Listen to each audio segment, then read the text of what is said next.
फिर से लगे मास्टर गजब तोहर नगरी ही ए भगवान हो गजब तोहर नगरी ही कहना है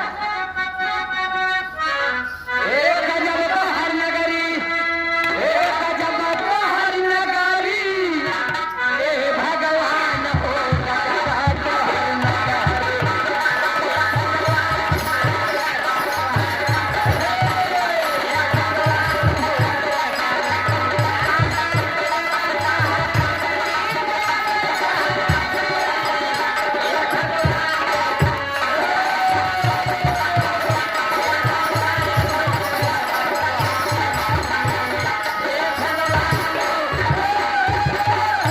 यही भाव से श्रीमान ने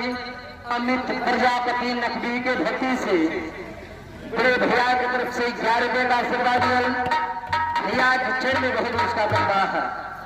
भैया जो उन बतैला हमसे हम आपसे ना कहा वैसे सही तो बटवे के है यार कष्ट ना भर गई है नौटंकी ना भर गई होगा जीवन सही करते हुए आप लोग सामने रहे दुलार प्यार मिले जुड़त रही भगवान हो गए तोहर नगरी बतिया हमारा संसार तो हर गजब नगरी बा लेकिन अंतरा के भाव में कवि जी बतौले मास्टर अरे जियला हटे एक अरे जियला हटे एक लोटा पानिया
ना घर कहा बा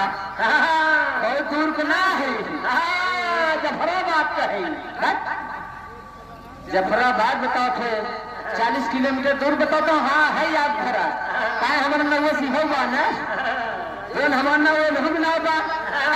ऐसे तो हमसे ना पूछे हमसे पूछत हुए अरे यार हाँ सही है लेकिन अलग अलग बा भैया हम बताए प्रमोद कुमार निषाद बस बियसिया के पान पर की धरती से सब आप लोगों दुआ आशीर्वाद बा और से भी टूट पे देखना प्रमोद कुमार निषाद अहिरवा नौटंकी अब पूछे कहे नौटंकी दिला दे नौटंकी है हमारे पास बा तू नौटंकी बात है और मोबाइल नंबर भी बा नौटंकी के अब नोट कैला ना हमारे कार्यक्रम में देखो तू नंबर उतना रहे 97 21 62 42 84 बखान के मेहरारू नंबर है अरे यार हमारे नौटंकी मालिक क्या है 97 21 62 42 84 तो चैनल में मिले जुड़ते सब आप लोग दुआ आशीर्वाद का कितना हम बताई का करीला गजब तो हर नगरी है भगवान जिले पे एक लोटा बाद महतारी के पानी ना देखवा मरने के बाद घंट टंगवा देला पत्थर लगा देगा लेकिन एक लाइन और बतावत है अरे जिला पे एक टूटा रोकिया ना पूछे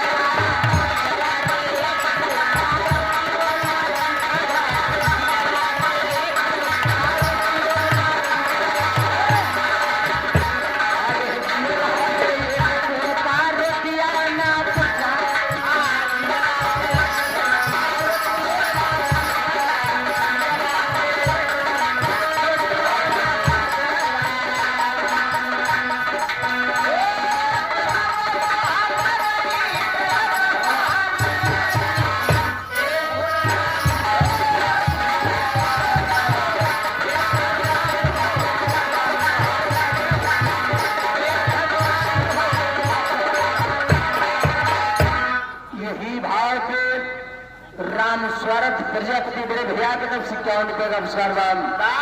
भैया से बार बार नमस्कार बान और सब भैया से हम नमन प्रणाम बान। ए भगवान हो गजब तो हर नगर ही जिला पे एक टूटा रोटिया न पुछला लेकिन कहा का मास्टर अरे जिला पे एक टूटा रोटिया न पूछला